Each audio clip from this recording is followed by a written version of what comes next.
વિદ્યાર્થી મિત્રો, આપણે ધોરણ 10 15મું ચેપ્ટર આપણું પર્યાવરણ અંતર્ગત છેલ્લે આપણે આહાર શૃંખલાની વાત કરી.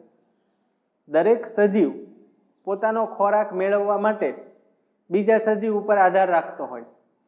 સામાન્ય રીતે આપણે બધા વનસ્પતિ ઉપર નિર્ભર છીએ ખોરાક મેળવવાની બાબતમાં.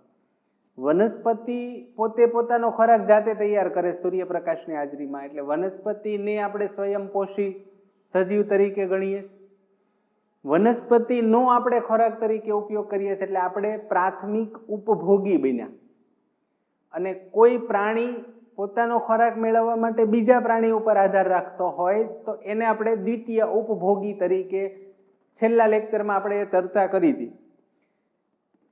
વનસ્પતિ સૂર્યપ્રકાશની હાજરીમાં એટલે કે સૂર્યપ્રકાશનો ઉપયોગ કરીને વનસ્પતિ પોતાનો ખોરાક તૈયાર કરતી હોય. એના આધારે આપણે જુદા જુદા સજીવો પોતાનો ખોરાક મેળવે છે એટલે વનસ્પતિ સૂર્યપ્રકાશની હાજરીમાં પોતે પોતાનો ખોરાક તૈયાર કરે છે એટલે વનસ્પતિને આપણે ઉત્પાદકો તરીકે ગણ્યા. એ વનસ્પતિનો સામાન્ય પ્રાણીઓ જે ઘાસ ઉપર નિર્ભર હોય, તણખલું એટલે ઘાસ, અને એના ઉપરથી શબ્દ આવ્યો તૃણાહારી, એટલે ઉત્પાદકોનો ખોરાક તરીકે તૃણાહારી સજીવો ઉપયોગ કરતા હોય, એનો ખોરાક તરીકે માંસાહારી સજીવો ઉપયોગ કરતા હોય, અને એનો ઉચ્ચ કક્ષાના માંસાહારી સજીવો ખોરાક તરીકે ઉપયોગ કરતા હોય. એ આપણે છેલ્લા લેક્ચરમાં ચર્ચા કરી. અહીંયા આપણે જોઈએ કે ઉર્જાનું સાયકલ એક સજીવથી બીજા સજીવ ઉપર આધારિત હોય.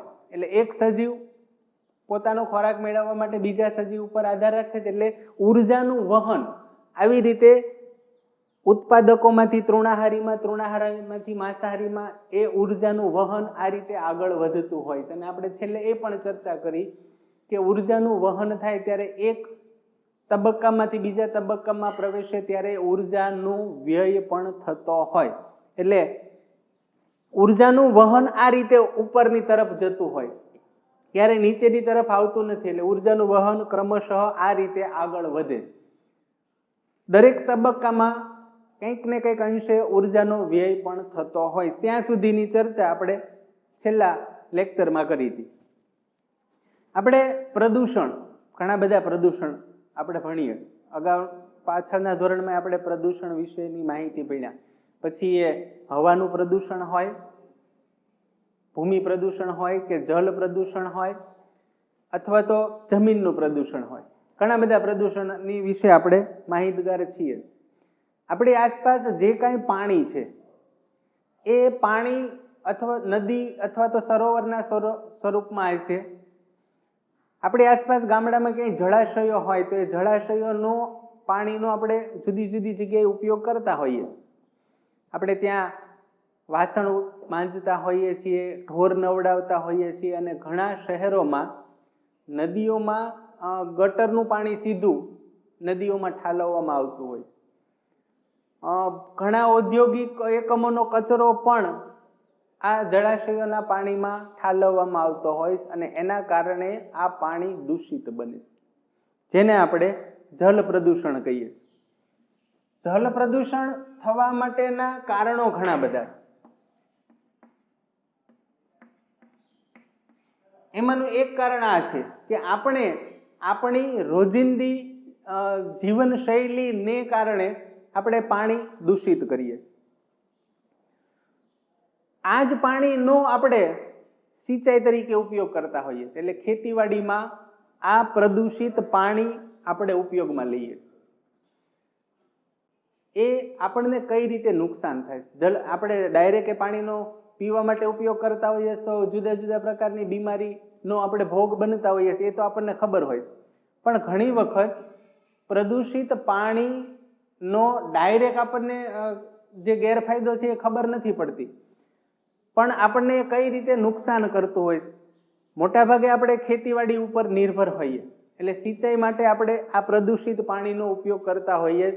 એ પ્રદૂષિત પાણી આપણા પાકને આપણે આપતા હોઈએ અને એ પાકનો આપણે ડાયરેક્ટ ઉપયોગ કરતા હોઈએ તો એ કઈ રીતે નુકસાન કરે છે એ આપણને ઘણી વખત ખબર હોતી નથી. ભારત દેશ ખેતી પ્રધાન દેશ છે. આપણે મોટા ભાગે ખેતી ઉપર નિર્ભર હોઈએ. છેલ્લા ઘણા વર્ષોથી આપણે જોઈએ છીએ કે આપણે વધારેમાં વધારે પાકનું ઉત્પાદન મેળવવા માટે રાસાયણિક ખાતરો અને જંતુનાશક દવાઓનો વધારેમાં વધારે છંટકાવ કરીએ. આ રાસાયણિક ખાતરો અને દવાઓ જે સામાન્ય ફૂગ ઈયળોને મારવા માટે આપણે જે વધારેમાં વધારે દવાનો ઉપયોગ કરતા હોઈએ, તો એ જંતુનાશક દવાઓ એ આપણી આસપાસના જમીનમાં ભળે. પ્રદૂષિત પાણી આપણે એને પાઈએ, એ પણ માટીમાં ભળે છે. અને હવે જે છોડનો વિકાસ થશે એ છોડમાં પણ આવા ઝેરી રસાયણોનું અસ્તિત્વ હોવાનું. આપણે ઝેર એને વિષ તરીકે આપણે ઓળખીએ. એટલે આવા ઝેરી તત્વો એ વનસ્પતિમાં સંચય પામે, એમાં એનો સંગ્રહ થાય. આપણે જે પાક ઉગાડીએ એ પાકમાં આવી રીતે આવા ઝેરી દ્રવ્યો આવતા હોય. આપણે જોઈએ છેલ્લા ઘણા વર્ષોથી આપણે કપાસિયાના તેલનું ઉપયોગ કરવાનું પ્રમાણ ઘણું વધ્યું. આપણે આપણા પૂર્વજોને પૂછીએ તો એ શરૂઆતના સમયમાં માત્ર સિંગ તેલ અથવા તો તલના તેલનો જ ઉપયોગ કરતા. જ્યારે છેલ્લા વર્ષોમાં ઘણા બધા વર્ષોમાં આપણા બધાની જીવનશૈલી બદલાણી. આપણે કપાસિયાના તેલનો વધારે પડતો ઉપયોગ કરવા માંડ્યા. અને કપાસનું વાવેતર આપણે કરીએ, આપણને બધાને ખબર છે કે આપણે કપાસનો પાક આપણા ઘર સુધી પાકીને આવી જાય ત્યાં સુધીમાં આપણે એ છોડ ઉપર કેટલાય પ્રકારની દવાઓનો છંટકાવ કર્યો હોય. એટલે એ બધા ઝેરી જંતુનાશક દવાઓના તત્વો એ બધા આ છોડમાં ભળે અને એ આપણને ખબર ન પડે એ રીતે એ આપણા ખોરાકમાં આપણા શરીર સુધી પહોંચતા હોય. અને આવા દ્રવ્યોનું આપણા શરીરમાં સંગ્રહ પામવો, સંચય પામવો, એ પ્રકારની પ્રક્રિયા એને જૈવિક વિશાલન કહેવાય. આ વિશાલન શબ્દ વિષ ઉપરથી આવ્યો. વિષ એટલે ઝેર. અને આવા ઝેરી દ્રવ્યો આપણા શરીર સુધી પહોંચવાની પ્રક્રિયા કઈ રીતે પહોંચે છે આપણે હમણાં સમજ્યા. તો એ રીતે આપણા શરીર સુધી ખોરાક દ્વારા આપણા શરીરમાં સંચય પામતી પ્રક્રિયા, જેને આપણે જૈવિક વિશાલન તરીકે ઓળખતા હોઈએ છીએ. આપણે ઘણી બધી પ્રકારના ખેતી કરતા હોઈએ છીએ. પછી એ ઘઉં, ચોખા, શાકભાજી, ફળ, આ બધા જ પ્રકારના પાકોમાં આ જંતુનાશક દવાની અસર હોવાની. આપણે કદાચ એ પાકના આપણે બજારમાંથી શાકભાજી લાવીએ કે ફળ લાવીએ, એ તમે ઉપર એને ધોઈ નાખો તો એ છોડમાં જે અંદર ઝેરી દ્રવ્યો ગયા એ ફળની અંદર સંચય પામ્યા છે. એટલે ઉપર ધોવાથી એ નીકળી જવાના નથી. એટલે આવા ઝેરી તત્વો વાળા ખોરાકનું આપણે સેવન કરીએ અને આવા ઝેરી દ્રવ્યો આપણા શરીરમાં પહોંચવાની પ્રક્રિયાને આપણે જૈવિક વિશાલન તરીકે ઓળખતા હોઈએ. મોટા ભાગે આપણે આપણી જીવનશૈલીમાં પરિવર્તનને કારણે આ બધી ઘટનાઓ બનતી હોય. જુદી જુદી ઘટનાઓને કારણે આપણી આસપાસનું પર્યાવરણ દૂષિત થતું હોય. આ પાઠનો આપણો છેલ્લો મુદ્દો એ છે કે આપણે આપણી જુદી જુદી પ્રવૃત્તિને કારણે આપણે પર્યાવરણને નુકસાન પહોંચાડીએ. અને એ નુકસાન આપણે પહોંચાડીએ છીએ એ માટે આપણે અહીંયા બે મુદ્દા આપ્યા. એક છે ઓઝોન સ્તરનું વિઘટન અને બીજું છે આપણે જે કંઈ કચરાનું નિર્માણ કરીએ એ કચરાનું નિર્માણ માટેનું પ્રબંધન. એમાં પહેલા આપણે વાત કરીએ ઓઝોન સ્તરનું વિઘટન. વિઘટન થવું એટલે એ છૂટું પડવું. એમાં ઘણી વખત આપણે પેપરમાં વાંચતા હોઈએ, સમાચાર જો આપણે ટેલિવિઝનમાં જોતા હોય તો એમાં એ બધી માહિતી આવતી હોય કે ઓઝોન સ્તરમાં ગાબડા પીડ્યા અથવા તો ઓઝોન સ્તરમાં ભંગાણ સર્જાણું. તો એ ઓઝોન સ્તરમાં ગાબડા પીડ્યા અથવા તો ઓઝોન સ્તરમાં ભંગાણ સર્જાવા માટે જવાબદાર આપણી બધી જીવનશૈલીઓ જ છે. આપણે જાણીએ છીએ કે દર વર્ષે વસ્તી કૂદકે ને ભૂસકે વધે છે અને દરેક વ્યક્તિને રોજગાર મળી રહે એ માટે જુદા જુદા ઉદ્યોગો વધતા હોય. જેમ વસ્તી વધારો થાય એમાં વાહનોની સંખ્યા વધે અને આ વાહનોનો ધુમાડો છે, કારખાનાઓનો ધુમાડો છે, કચરો છે, એ બધું જ આપણી આસપાસના પર્યાવરણમાં ભળે છે અને એ જે કાંઈ વાતાવરણ પ્રદૂષિત થાય એના કારણે ઓઝોન સ્તરને નુકસાન થાય. એ ઓઝોન સ્તરને નુકસાન કઈ રીતે થાય એ સમજવા માટે આપણે એક આકૃતિ જોઈએ. તો અહીં આપણે જોઈએ કે આપણે આ આપણી પૃથ્વી છે. જેમ જેમ આપણે પૃથ્વીથી ઉપર જઈએ એમ આપણી આસપાસનો ઉપરનો ભાગ, જેને આપણે વાતાવરણ કહીએ, આ વાતાવરણ જુદા જુદા સ્ટેજમાં આવે છે. સ્ટ્રેટોસ્ફિયર, ટ્રોપોસ્ફિયર, મેસોસ્ફિયર, થર્મોસ્ફિયર, એ બધા આ વાતાવરણના સ્ટેપ છે. અહીંયા આ આખું ઓઝોન સ્તર છે. આ ઓઝોન સ્તર કોઈ આપણે બનાવ્યું નથી. કુદરતે પૃથ્વીના રક્ષણ માટે કુદરતે જ આપણને ઓઝોન સ્તરની આપણને ભેટ આપેલી. તો પહેલી વાત તો એ કે ઓઝોન સ્તરમાં શું હોય, કેવું હોય. આપણને ખબર છે કે પૃથ્વી અને ઓઝોન સ્તરની વચ્ચેનું જે આવરણ છે, જેને આપણે વાતાવરણ કહીએ છીએ, આ વાતાવરણમાં ઓક્સિજન હોય જે આપણે શ્વસન માટે આપણે ઉપયોગ કરીએ છીએ. આ આપણી આસપાસનો જે ઓક્સિજન છે, આ ઓક્સિજનનો અણુ, એનું આપણે અણુસૂત્ર કહીએ તો આપણી આસપાસનો જે ઓક્સિજન છે એ O2 સ્વરૂપે હોય. હવે આ ઓક્સિજનમાં તમે એક ઓક્સિજન ઉમેરો એટલે આનું સૂત્ર બને O3 અને આ O3 એટલે બીજું કંઈ નહીં, આને ઓઝોન કહેવાય.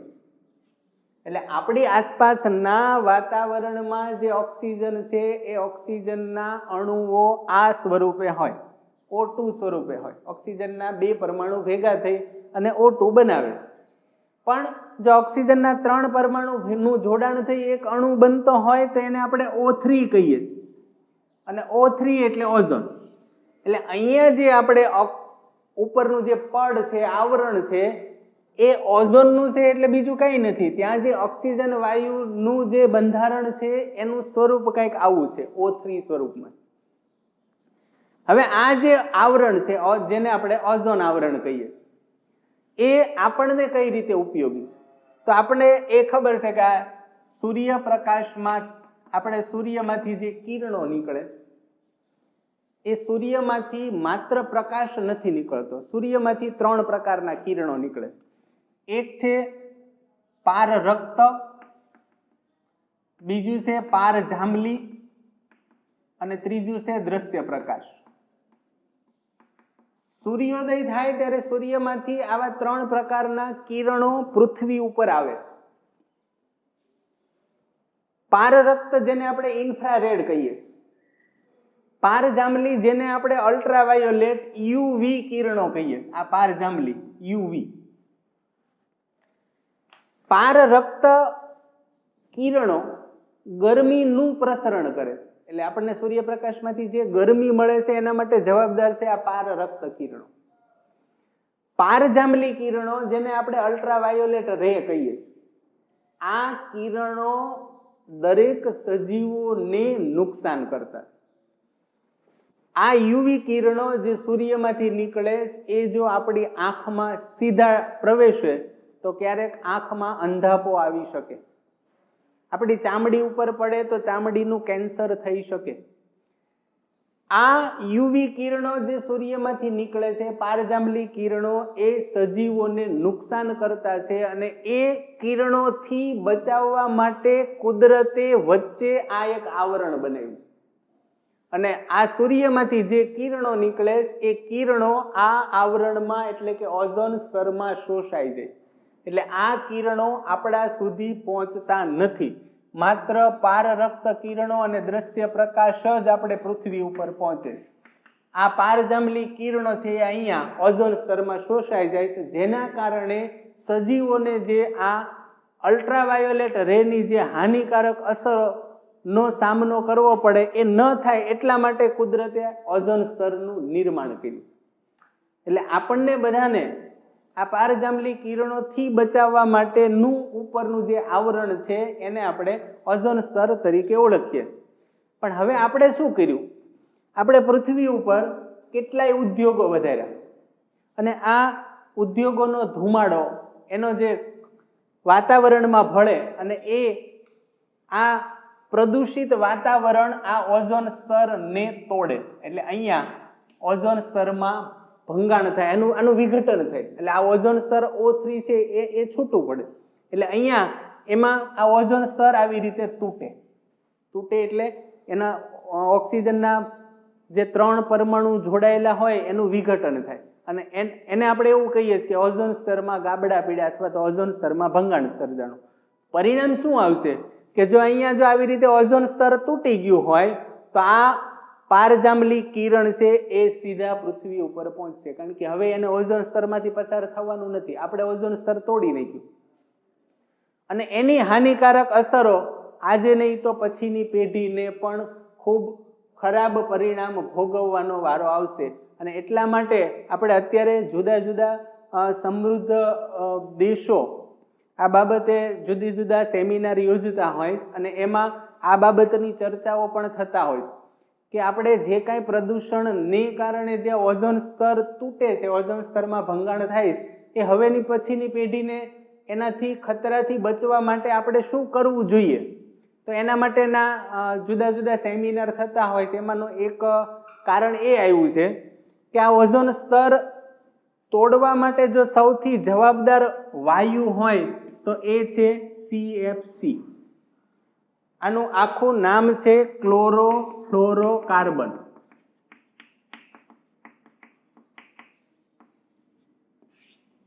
સામાન્ય રીતે આપણે રેફ્રિજરેટરમાં, ફ્રીજ આપણે બધાના ઘરોમાં હોય અને એમાં જે ઠંડક ઉત્પન્ન કરવા માટે આપણે આ CFC નો ઉપયોગ કરતા હોઈએ. ઓઝોન સ્તરમાં સૌથી વધારે નુકસાન કરતો જો કોઈ વાયુ હોય તો એ છે આ CFC, ક્લોરોફ્લોરોકાર્બન. જો આ CFC નો ઉપયોગ આપણે ઘટાડશું તો સંભવતઃ આપણે આ ઓઝોન સ્તરને બચાવી શકશું. બીજાના પ્રદૂષિત વાયુના કારણે પણ ઓઝોન સ્તરને નુકસાન તો થાય જ છે, પણ એમાં જો સૌથી વધારે જવાબદાર હોય તો એ આ CFC છે. ને એટલા માટે જુદા જુદા દેશો અને સરકાર દ્વારા રેફ્રિજરેટરમાં પણ આપણે હવે પછીના જે નવા લેટેસ્ટ રેફ્રિજરેટર બનાવવામાં આવે છે એમાં CFC ને બદલે બીજા કોઈ વાયુનો ઉપયોગ કરીને નવા લેટેસ્ટ રેફ્રિજરેટર બનાવવા એવા જુદી જુદી દરખાસ્તો આવતી હોય. ટૂંકમાં આપણે CFC નો ઉપયોગ ઘટાડવાની વાત છે કે જેના કારણે આપણે ઓઝોન સ્તરનું જે ઉપરનું આવરણ છે એને બચાવી શકાય. એટલે આવી રીતે આપણે ઓઝોન સ્તરથી જે કાંઈ નુકસાન આપણે થવાનું છે એનાથી આપણે બચી શકીએ. અહીંયા આપણે એક ટેક્સમાં આપ્યું છે કે 1987માં સંયુક્ત રાષ્ટ્ર પર્યાવરણ કાર્યક્રમ યુનાઇટેડ નેશન એન્વાયરમેન્ટ પ્રોગ્રામ એમાં આ બાબતની ચર્ચા થઈ અને એમાં હવે પછીના રેફ્રિજરેટરમાં આપણે CFC નો ઉપયોગ ટાળવો જોઈએ એ બાબતની ચર્ચા પણ કરવામાં આવેલ. છેલ્લો મુદ્દો આપણો છે અને એ છે કચરાનું પ્રબંધન. આપણે સામાન્ય રીતે ગ્રામ્ય વિસ્તારથી પરિચિત હોઈએ, આપણે ગામડાઓમાં રહેતા હોઈએ છીએ એટલે આપણને ખબર છે કે આપણે આપણા ઘરની આસપાસ જ્યાં ને ત્યાં કચરો ફેંકતા હોઈએ. એમાં ઘણા બધા કચરામાં ઘટકો એવા છે કે એનું વિઘટન થતું નથી અને આ વિઘટન નહીં થવાને કારણે આપણે એના બે પ્રકાર પડ્યા છે,